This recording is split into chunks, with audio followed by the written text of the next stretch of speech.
In a job interview, how many of you have been asked trivia questions about the language that you expect to work in? Yeah, or maybe asked to implement a little programming problem or write SQL on a whiteboard. Yeah, these are all tests of our knowledge stock, of what we already know. And yet, when you get the job and you show up, do you know what to do? There's a whole new code base, brand new processes, a new domain, and new people to work with. I think way more important than knowledge stock in our business is knowledge flow, is the movement of knowledge to us and among us because we're always doing something new. If it weren't new, we'd automate it. We're always doing something different. And so the more knowledge we can gain about the particular situation we're in, the faster and more effectively we can work in it. So that's what this presentation is about. Experimenting in a socio-technical system. And socio-technical system means there's people involved, there's technology involved, this is everything. But in particular, I'm talking about development teams, not just developers, but everyone who builds software and operates it in production, and that software itself, especially the running software in production on other people's devices, wherever it is. This is a really interesting socio-technical system with a lot of knowledge flow involved. And experimenting, like, I'm not a researcher, I'm not an academic scientist. So I'm not doing experiments for their own sake usually. But everything I do can be more or less experimenty, depending on how explicit I want to be in what I might learn from it. So this talk is about how to be more experimenty and learn from things as we're already doing them, as we're making changes in our socio-technical system. Because I work at Honeycomb, which is observability, and we have a company value. Everything is an experiment. I have a sticker on my laptop. It's a real official value. It's on our website. Everything is an experiment. Blah, blah, blah, blah, blah. It's what we learn that matters. Now, a couple of things puzzle me about this company value. One of them is, why is the liquid in that Erlenmeyer flask going up in a wave? I mean, like diagonal, I could understand, maybe it's spinning, but a wave, I'm not sure how they achieve that. Keep questioning. But the other thing is, I don't think anybody at Honeycomb quite interprets this in the same way. And after many attempts to congeal it down to some words, I've decided that there is no one way to do experiments in our socio-technical system. We have to do it differently at different levels. So from the level of a program running on my computer, to a distributed system in production, to that system and its users, to that system and the team that builds it. These are all different levels, and we need different techniques to run experiments in them, or to run the work we're already doing as an experiment. Spoiler, my conclusion is everything is an experiment if we look at the results. Really look at what happened, then we're going to learn from it. Well, let's start with the basics. Okay, I majored in physics in college, just undergrad. But the biggest thing that I took away from that was the mental process of running a simple experiment. So in physics lab, we had lab notebooks, kind of like this one, and we would draw our experimental setup. And here we're gonna roll a ball down an inclined plane, and it's gonna go bam into that block at the bottom, and we're gonna time how long it took, and then vary the angle of incline to find out whether the acceleration of gravity is a constant. And we're going to write all the results in the lab notebook very neatly. We did this with pencils. And then we're going to compare them to the theory and see whether our experiment confirms or doesn't agree with what we expected. Okay, so first we're just going to state our expectations. And in this case, that's a theoretical over there. What do we expect the time that it should take for the ball to go bam at the bottom? And that comes from theory, in this case, provided by teacher. And then we're going to take one action, that's roll the ball, and then we'll vary the incline. And then we're going to look at the results and see how they match the theory. And then the point of an experiment, the real point, is to update your theory with what you've learned. If it doesn't agree, well, not this experiment, okay. Pretty consistent error, 50-something%. Nice work. This isn't a real experiment in like the advancing science in the world sense. The acceleration of gravity is well established by many other people with more rigorous experimental setups. But it's a toy to step us through how to do this. In our world, in software, we can use this systematic testing and measurement to find out how things work, because we don't all work in the same world. For instance, I'm not a Swift developer. I work in a zillion languages on demand, mostly TypeScript lately, if I've gotten a choice. But I figured since I'm coming to SwiftCraft, I should check it out. So I go over to the Swift tour, and it tells me how to print something. Thank you, I needed that. And then it tells me, oh, it's about var and let. And I say, ooh, we have var and let over in TypeScript, JavaScript land. Let's see if they work the same way. So I can go to the playground. I'm like, all right, I have a mutable array and an immutable array. And my expectation is that I can set the mutable array to something else. But I think it will not let me set the immutable array to something else. And am I right? Am I right? Aha. Okay, it gives me an error, cannot assign to an immutable thingy, and that's good. I expected that. The world works the way I thought it does. Let's see. Now let's try mutating methods, because I expect to be able to append to the mutable array. There we go. And I expect to not, well, okay, if this were JavaScript, I could totally append to this immutable array. So we'll see if that, nope. In Swift, cannot use mutating member on immutable value. So even though these are both arrays in their type description, Swift has something else going on there. But what if I say, I'll make a supposedly immutable array, and it's going to contain the mutable array? Yeah, let's print what's in there. And it says SwiftCraft. Good. And there's the end of the array within the array. And now I'm going to append to the mutable array again, put UK on the end, and confirm that the mutable array contains SwiftCraft UK. It's not going to let me move that. But now what is in supposedly immutable array? Because if this were JavaScript, it would definitely be SwiftCraft UK. Nope, it's just SwiftCraft. So Swift has made a copy of my mutable array there. And I would like to verify that by like checking the memory addresses, but I have not figured out how to do that yet. The debugger does not give me that information about value types. But okay, I've confirmed that I am in a different world than the one I'm used to. And this kind of systematic testing and measurement is really helpful in software, because your world is not your world is not your world, because maybe you're all using Swift. Maybe you're all using the same version of Swift, but you do not have the same version of every library and the same build processes and the same target architecture thingies that Xcode wants me to download.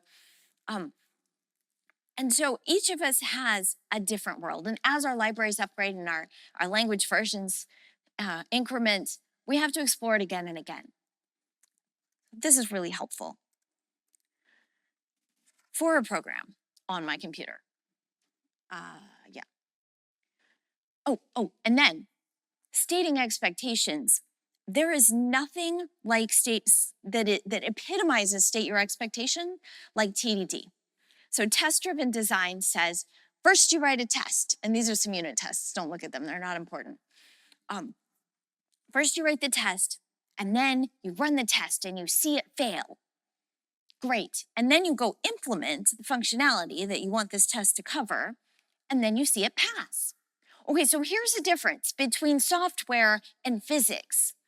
In physics, if I don't get the results I need, I either need to update the theory, not happening, or fix my experiment. In software, I change the world and make the results different. That's so fun.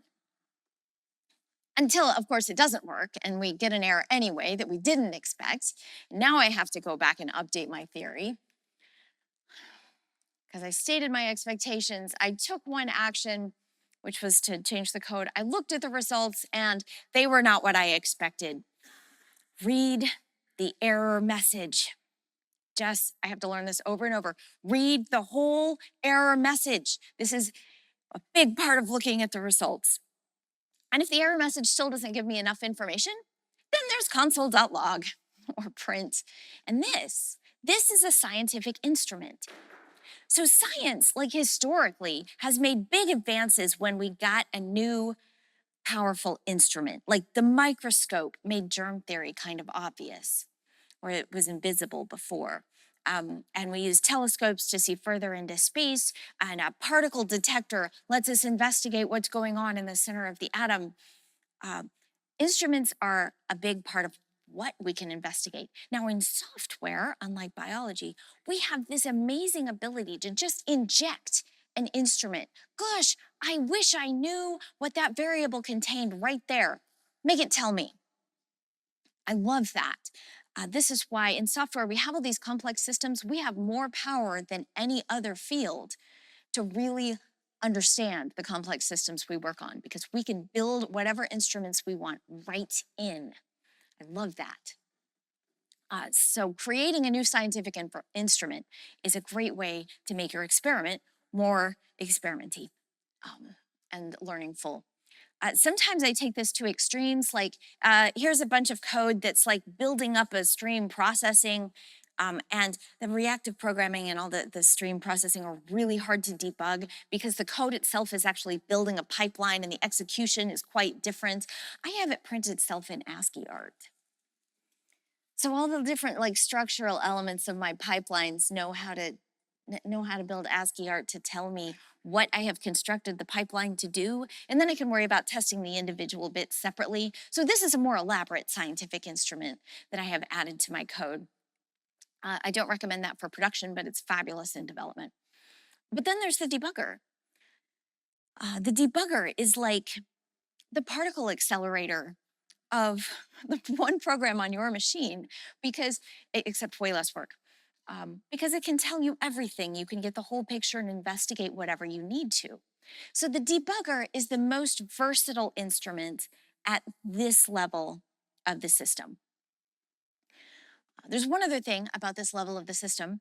In this experiment, we have described the experimental setup in our lab notebook. We do that in software too. We document which world we got the results we expected in, and that we do that with a Docker file. This is describing the situation. And then more elaborately with Terraform for the larger situation. So infrastructure as code lets me say whose computer this thing works on. Very useful. So we describe the situation, look at the results, and that works great locally. But then once we push our app to production, and I mean, even in simple things like backends that we run ourselves or web apps that we get to deploy, we don't control the entire environment, much less when it's running on some customer's device out in the wild. We don't control all of that. And maybe in production, well, there's always network blips. Maybe it's interacting with some other software that's backed by generative AI, and who the heck knows what's going to happen? We do not have the same control laboratory in production that we do on our computer. So we need to work a little differently. We have to measure and adjust. We have to look at what happens. At Honeycomb, we say test in production. And we don't mean only test in production. We just mean also test in production. I mean, your customers are you looking at the results? For example, Martin Holman at work the other day was we wanted to do something with the session database. I forgot what, but he happened to look at this graph of the free storage space in our Amazon RDS instance and notice that it's decreasing, and it's decreasing in a rate that's going to run out in about 2 months. That's not good. What the heck is going on there? So he runs a query, which is a scientific instrument, by the way. He's looking at every span in our telemetry where the db.query contains sessions. This gives him all the statements affecting the sessions database. Every attribute on your observability data and every piece of data that you send is an instrument that you have the opportunity to look at later. Right, so where the database query contains sessions, there's a bunch of selects. There's 6 million inserts. Why are there 6 million inserts? Let's look at just those. Well, here's the inserts, and there's about 20,000 of them per hour. We do not have 20,000 users an hour. We have maybe 1,000, 2,000 at a time. So what is going on here? So he clicks into one of those, and he sees a trace. Okay, we're inserting into the session DB, but there's no user in session. Why would we do that? And it turns out that that second span over there is the push redirect URL, because if someone lands in our web app, we're going to make them log in. But after they log in, we want to take them to wherever they were trying to go. So we store wherever they were trying to go on a session for a non-logged in user. But where did they want to go? /. That is not interesting. That is the default. How many of these session database inserts contain / for the redirect path? 5.99 million out of 6 million. Well, maybe we could do something about that. So Martin did. He stopped saving those. He changed the code, and you can see where he deployed it. These are our inserts again. And boom, suddenly we're just not getting so many. And he can check, like, okay, now what is that redirect URL? And they're all interesting. And that purple line is someone scraping our website and violating our terms of service. Well, we can tell who it is. Right, and then he goes back and looks at that free space, the line that he originally wanted to influence. And it's up, and most importantly, it's horizontal. That is not going down in a way that's going to bother us in the next years. Great. So this teaches us to look at the results, especially the ones we didn't expect. Our unit tests are all about the results we expect. But production has other things. How do people really use that feature? What are they really typing into that field? I'll tell you, it's really long and has a bunch of pointy braces and SQL injection in it. Find out what's really going on and look for surprises. Because, I mean, when Martin started whatever the heck he was doing, he didn't even know he cared about the free space on Session DB, but then he did. He learned something surprising. So we can update theories we didn't know we had. And the most versatile instrument at this level is observability. This is really valuable. Whatever data you send yourself is data you can investigate. One more thing about this one is to notice that Martin started from an observation. If you know why you're doing this activity, then it's more experimenty. I had an observation about the free disk space. He also had an intention. Because we're not just trying to learn about the system, we're trying to change it and learn about it at the same time. If you can identify the intention that you have for changing the world that you're studying, that helps. It makes the experiment more rigorous. The definition of rigorous changes at different levels of the system. And so does the things that we can do to be more rigorous about it. Okay, and then when users get involved, then it gets really interesting because we have a lot of intention to change our system for the users, and then there's whatever the heck they're doing. All right, at this level, we need to check the effects of what happened. And this includes A/B testing, which is kind of like the gold standard at this level, where you absolutely don't control the environment because you do not control the users and what they're gonna do. The gold standard is a randomized control trial. Like in medicine, So in medicine, if they've got like some drug that they're testing and they want to try it out on people, well, there's a lot of factors of who and what and other circumstances are going to alter the effects of this drug that they can't plan for. So they take two groups of people, they divide them in half, and they're like randomly distributed. And they're like, okay, this half is getting the drug, the experiment group, and this half is not. And there's going to be some random variation in the effects, but if we see a big difference, the only thing that we know is different about these groups is that one got the drug and one didn't. So then we can attribute the effect to the experiment. This is a paper that like my doctor recommended this particular birth control procedure 20 years ago because there was a study and none of the experimental group got pregnant and nobody had any ill effects because you're not just looking for the drug effects, you're also looking for the cancer rate. Did people have heart attacks? Did they randomly die or have other bad side effects? You're looking more broadly. Did it have the effect you want and everything else? Look more widely than that. So the randomized controlled trial in medicine is the gold standard here. We can do that in our software. Here's a fun example. This doesn't involve users, but it does involve other people's computers. At Honeycomb, we run a lot of Lambda, like serverless functions in AWS, where we pay by the microsecond for compute. We use Lambda as part of our database. So when a person runs a query in Honeycomb, if that query is over a lot of data, we still want that query to return in a few seconds. So we spin up thousands of serverless functions to run that query and those aggregations over however much data. And now that gets expensive and unpredictably expensive. So when AWS was like, hey, we're coming out with this new chip and this new architecture of the serverless function, and it's gonna be cheaper and faster, we were like, ooh, faster's good, cheaper's even better. So Liz Fong Jones at Honeycomb set up this experiment. We were the first ones to try it out. We were like, we want to run an experiment on that. So here is the results of Liz's first experiment. We've got half of our Lambda invocations going to the old architecture, AMD, that's purple, and half going to the new one, that's orange. And we're looking at the performance of them and zooming in. Okay, so the new chip has a P99, like the slowest ones took longer than the slowest ones on the old chip, so performance is less predictable. And at the median, performance is still slower, and it's slower enough to cancel out any cost savings.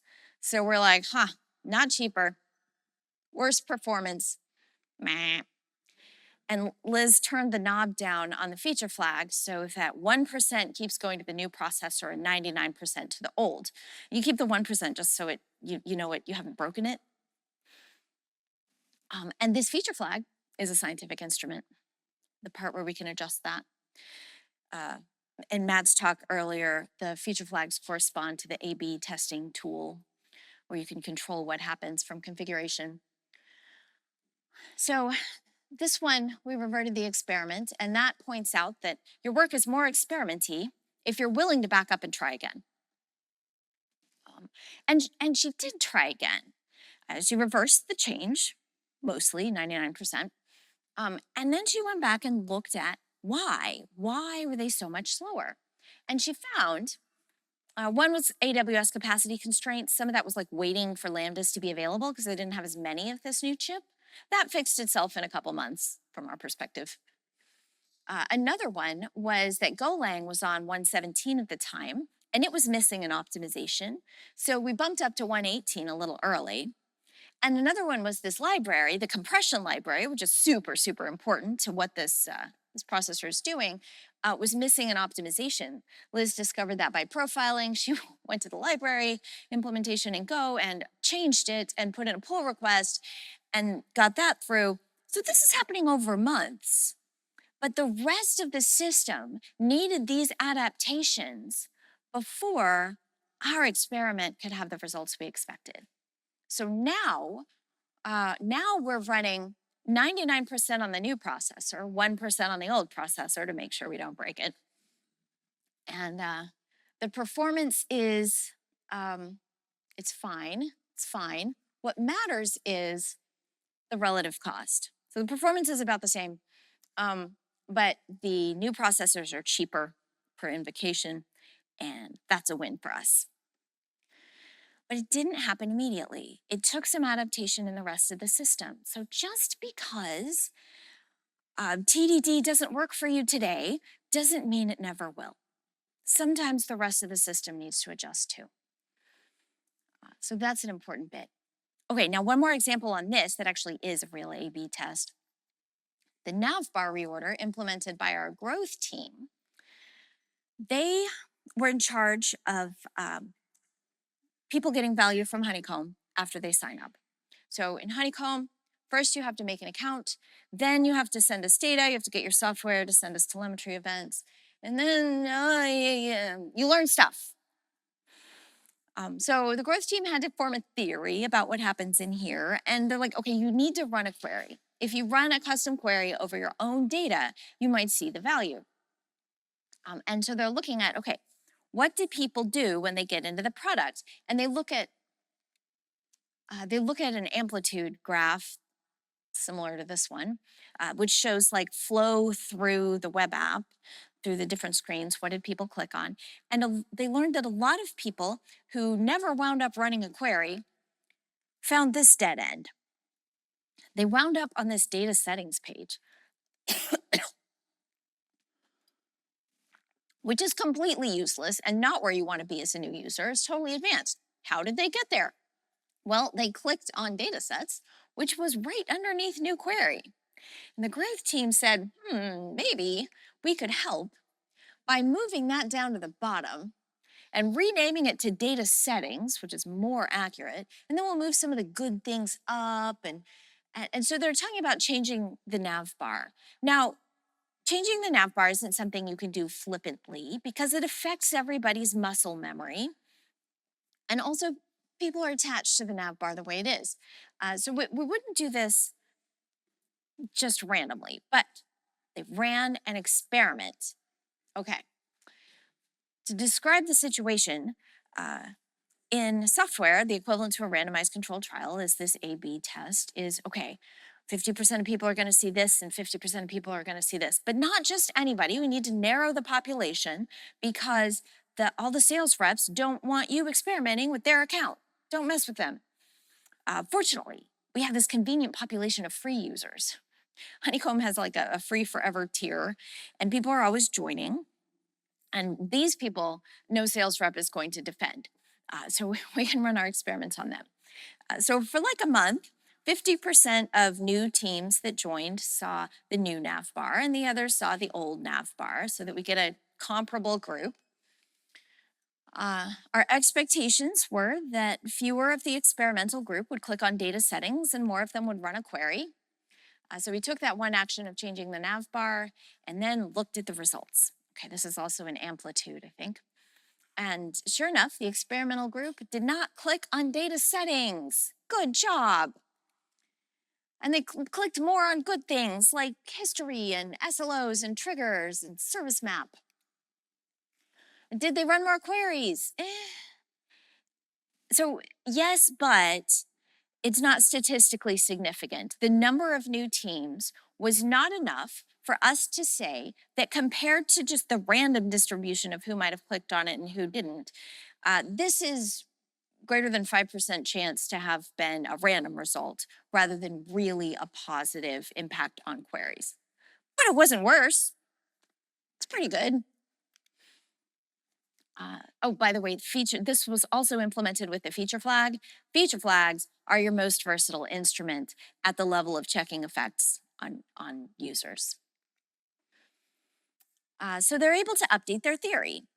Except, I mean, if you change the name from data sets to data settings and you move it down, fewer people are going to click on it. Duh. Did the green team really need to run this experiment to figure that out? No, honestly. But every item on that nav bar has a team behind it. And nobody wants their piece of the nav bar to move down. So this helps, these numbers helped the green team convince everyone else at Honeycomb that this change was a good idea. Sometimes it's not really your theory you're trying to update. When presented with these graphs, everyone was thrilled with the new nav bar and accepted it gratefully. We sometimes need to update the wider theory, because it's not just us changing the software, it's all of us taking care of this wider system. And the socio-technical system that includes all the development, organization, and the software is a completely different level and a different beast to work with. Because while your users you could divide into a randomized controlled trial, you can't do that in a particular social system. One team is not the same as another, and you can't take your team and try things two different ways at the same time. It doesn't work like that. Because our team is a symathesy.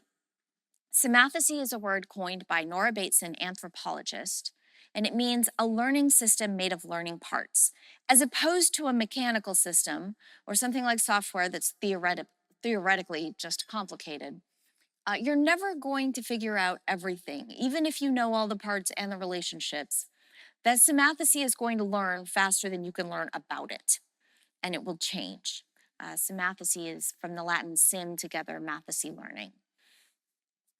And our software teams are a symathesy, and I include in that all of us, of course, we learn from each other, and the code learns from us because we change it. And that code running out in the world is what gives us the power to make our users able to do things that they weren't before. And we learn from our code through our tests failing, through its error messages, read the error message, through the data that it updates, our observability and our test suites. So I also include all of the tooling that we use to change the code, our IDs and our deployment systems, IDEs and deployment systems, and that we use to find out what it did. So all of this forms a symathesy, system of mutual learning. And this is a different beast. Okay, there's this article, Cause, Effect, and the Structure of the Social World by Megan Stevenson. And Stevenson got her PhD in statistical methods in the social sciences, with a specialty in criminal justice, and she reviews 50 years of randomized controlled trials in the criminal justice area and determines that social change is hard to engineer. Stabilizing forces push people back toward the path they would have been on absent the intervention. So, as an example, if you get people getting out of prison and you make some back to work program and help them get jobs, well, over time, most of them aren't going to keep that job, and they're going to wind up where they would have anyway, because they're surrounded by social pressures like that. And the one that does keep the job and gets out of poverty and manages to escape the system is a statistical anomaly and doesn't count. And that same program in another city doesn't just magically transfer. Just like the same practices from one team to another don't just magically transfer. And Stevenson cites the iron law of evaluation. The expected value of any net impact assessment of a large-scale social program is 0. Over long enough time, everybody gets back to where they would have been. Well, a statistically large group gets back to where they would have been and is not reproducible in another setting. Because randomized controlled trials, experiments in general, change one thing. They take one action. They're not individually changing the wider system.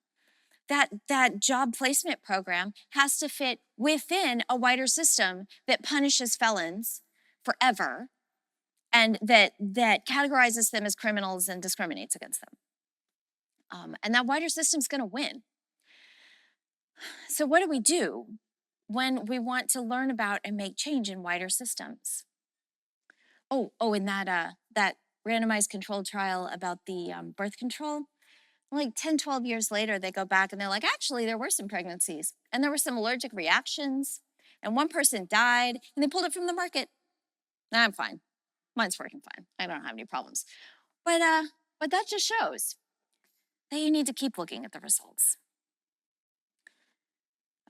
Keep looking, because years later, your RDS instance is running out of space, and you did not expect that. Um, yeah, in our socio-technical systems, the end of the quarter is not the end of the experiment.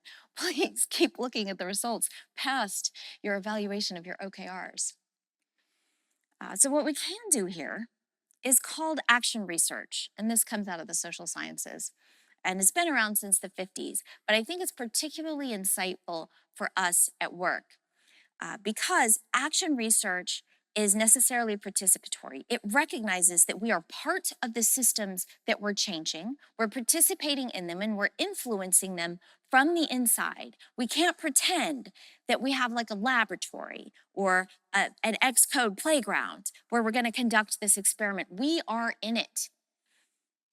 And what I like about action research is that it's really just on a spectrum from practitioner who's focusing on the acting, but probably does a little planning and hopefully does a reflection now and then and looks around a little bit, to the action researcher who recognizes the necessity of acting, but puts a lot more effort into observing, planning, and reflecting. So you can be anywhere on this spectrum with a given change that you're trying to make. And I try to balance it from day to day of always look at the results and keep my eyes open. But personally, I hate planning. Um, and our real purpose is to act. So we're going to be over here somewhere. But thinking about it from an action research stance lets me ask better questions before and after I try something. And now it's a little different. Yes, we can start from observation and an intention. The intention is important too. What are we trying to change here? But we're not going to be able to describe the whole situation. You're not going to document every issue held by every person on your team. Instead, we're going to try to notice what's relevant and keep noticing. And I mean, you want to state your expectations. We call those assumptions. But our real goal is to get to new questions. Questions are more powerful than answers now. If you want answers, there's always ChatGPT. The power is in the questions. And sometimes by asking new questions, you don't even have to take any action.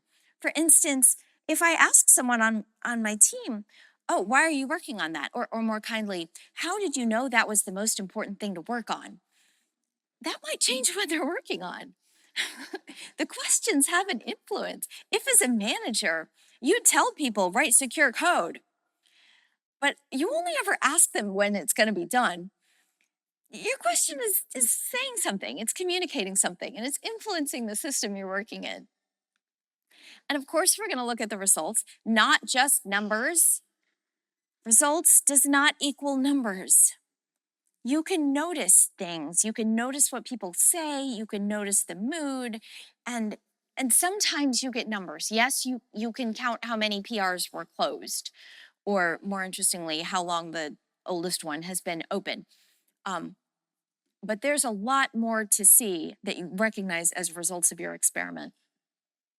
And then we want to update our theory. And if it didn't work, you can't back up. There's only rolling forward in real life. But we can move on and try something else. And don't be so attached to the particular thing we're trying. We already do this. I know Agile isn't trendy anymore, but back in the day when it meant something, the most important part of Agile has always been the retrospective, in my strong opinion, because it's in the retrospective that we reflect on what have we been doing and how is it working for us? What would we like to change? And then 2 weeks later, the next retrospective, okay, did we actually change the thing? Did we do the thing? And how is that working for us? Do we want to keep doing it? It's this like stepping back and going to a meta level about our work. And this is what turns our work into an experiment, is when you think about it, when there is a reflect step. Oh, and the retrospective offers us that. But we can do it without a formal retrospective, and you certainly don't have to use the word Agile. For instance, my partner Avdi was hired to help a team get more work done. And his observations that this team does include an iOS app even. His observations was he noticed that there was one developer, this purple developer, who could get a lot done if he could focus, and two other developers, green and blue here, who were newer to the team. They had been there a few months or a year, and purple developer's been there 10 years, and he wrote this software from scratch. So he knows it in and out, and it is like co-located in his head with his breakfast.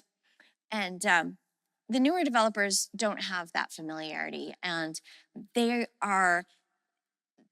don't know how to test things. They don't have the permissions to get into the observability tool. Um, everything takes them forever if they can even, and they can't even get anything done without bugging purple developer a whole lot. So Avdi's like, well, this isn't great. Okay, to make this rigorous, start with an observation. Avdi noticed that most of the team wasn't able to work independently, and that wasn't cool. And he could state his theory about what he thought was going on, which is all the knowledge about the system resided in purple developer, and blue and green didn't have enough. Oh, and then when you state your theory, it gives you the opportunity to test it in lower impact ways. Because you can say, okay, if that's true, what else could I expect? And Avdi could, for instance, pull some random ticket from the backlog and go to blue and green and say, how would you implement this? Give them a few minutes to dig around, and you'd expect them to come back maybe, and they'll say, well, I know this needs to change over here, but I don't know what else that'll affect. I have no idea how to test it, and I might screw something up. Low confidence. And then you take that same ticket and you go to purple developer, and he's like, I'll just make that change here, and it'll break this, but I'll fix it this other way, and it'll be fine. Confidence, reflecting the knowledge differential there. So that's a way that Avi can test his theory without actually doing anything or anybody even knowing he has this theory. You can do that when you make your theory explicit. And then Avdi came up with something to do about it, which was, let's try ensemble programming. So ensemble programming, also called mob programming, is where you get the whole team in a room. One person is at the keyboard. It can be a Zoom room. And that you rotate whose turn it is at the keyboard. But the crucial thing is, whoever is typing is not allowed to make decisions. They have to take direction from the other people on the team. And this way, every decision is voiced, and everyone gets the opportunity to ask questions. How are we going to test that? How did you know to go there? And this maximizes knowledge flow. So that was Avdi's reason to think that it would work, because ensemble program is totally designed to increase the flow of knowledge within the team, because everything is out in the open, and everyone gets to contribute their knowledge. Oh, actually, I know something about design, and that menu item should be at the top. So everyone gets to contribute. Now, Avdi could have said, for why do you think that will work? Oh, I heard about it at a conference, sounds cool. And that would be legitimate here, because the experiment's going to take about 2 hours. It's just, let's try this thing together. He actually does have a theory behind ensemble programming that fits in this case. But because it worked for somebody else is a legit reason, as long as you know that's your reason. And someone else is in a different situation and it might not work here, and that doesn't mean it doesn't work for anybody. Plenty of us like pairing. And some people don't, and both are okay. All right. And then, before you do the experiment, to be maximally rigorous, I like to think about the results. What am I going to look for? What might I notice if it's working? For instance, Avdi will look for things like, oh, that's how you found that. And oh, I didn't know that was there. But on the other hand, if one person is talking all the time, or a purple developer is typing and not receiving input from other people, this isn't working. Either do it differently or don't do it at all. And then what else should we keep an eye on? What are the ones we didn't expect? Make sure the team is still able to get things done. Are we happy enough? Are anybody's toes stepped on? That kind of thing. And with all of that, Avdi did try the ensemble programming. And to his surprise, it was a huge success. People loved it, exceeded expectations. And they did it regularly for months until it got old, and then they did something else, and that's fine too. An experiment doesn't need to last forever to be successful. And there's other times when I'm not nearly so rigorous, and I only ask myself, I have an idea, I want to try something, and I ask myself one question, which is, what's the worst that can happen? Because the worst that can happen is that we learn something.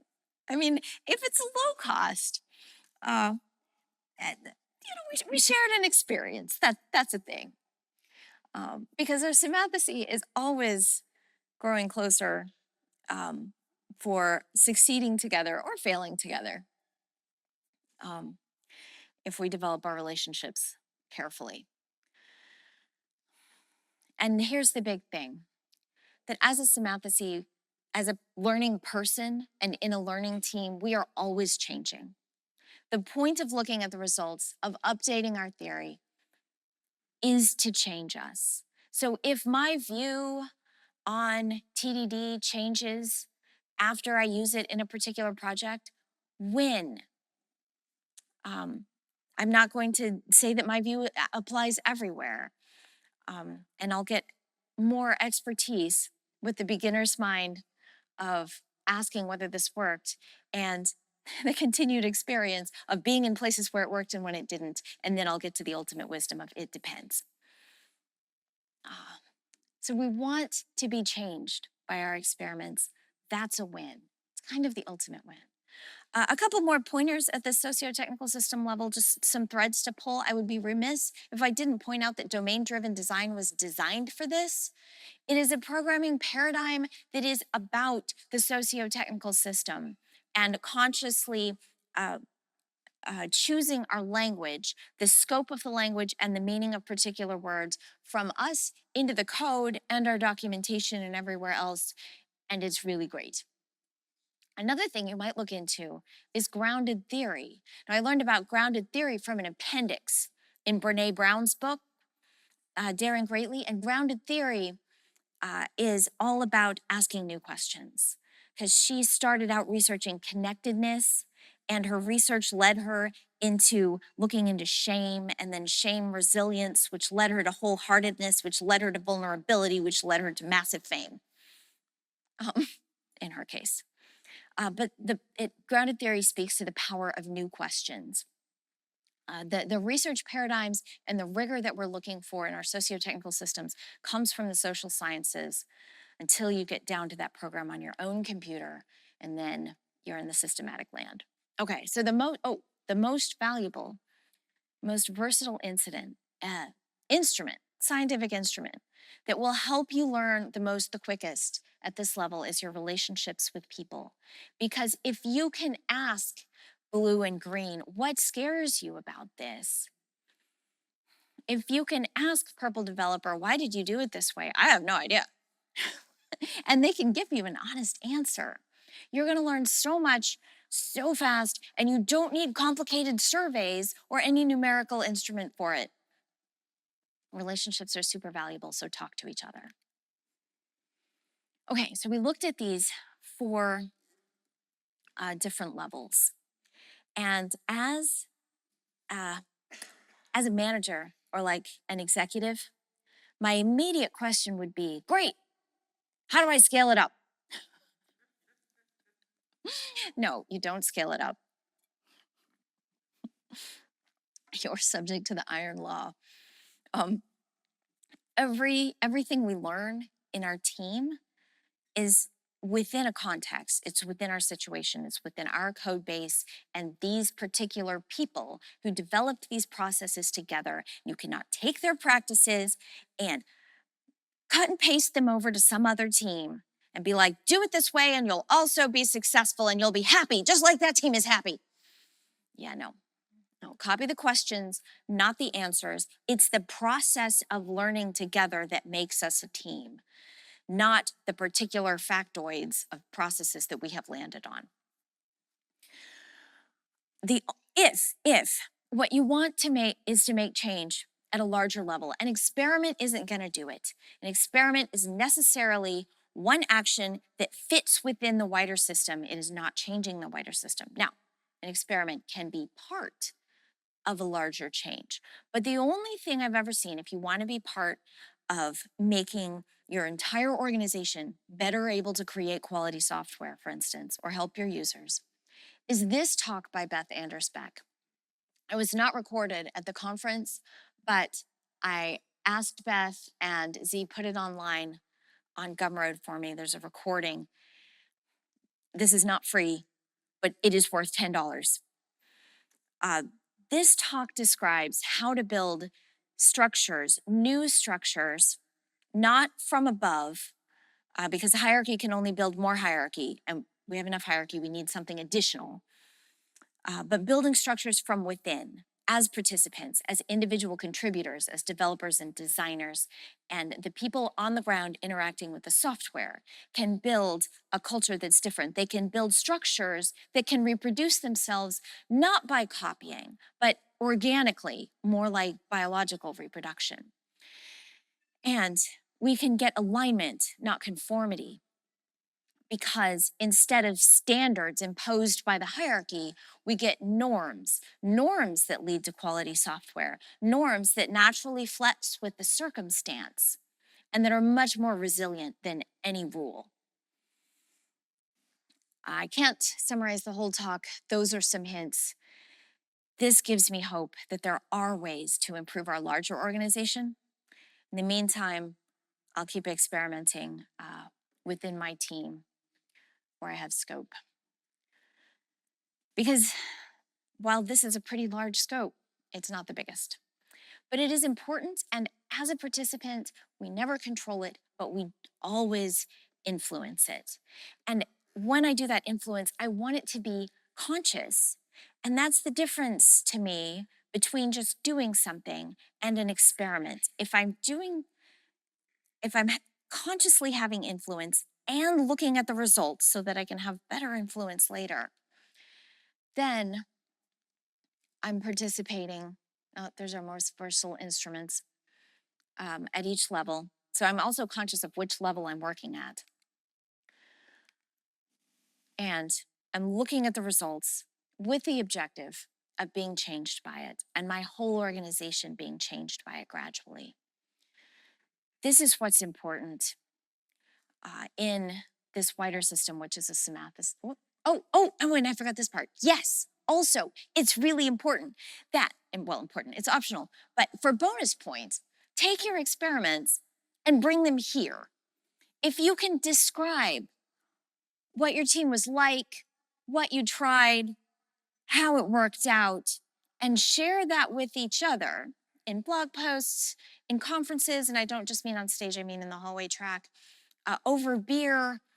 When we compare those, we can get heuristics, not rules, but heuristics that work widely. And at that point, we're doing science. Because science is a cultural activity. It's not something one person can do, it's something we do together. Experiments we can do alone, share those experiments, compare them with each other, and then we have science. Because as a culture, we don't know yet how to build software. Software is too new as a medium. We don't know how to do this correctly. We are still learning, and we need to learn together. The organization is a symathesy, the team is a symathesy, and more widely, the Swift community is a symathesy, and the software industry as a whole, it's symatheses all the way up. And when we're consciously participating and working on our influence and looking at the results, then that's when I can say that I'm a symathesist. And I happen to put some of my learnings into code. But I'm also sharing them with the other people around me. So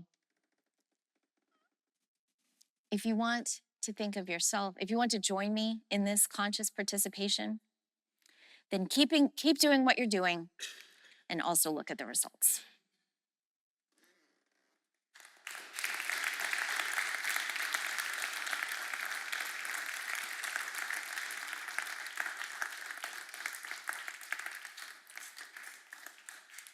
And I have a few stickers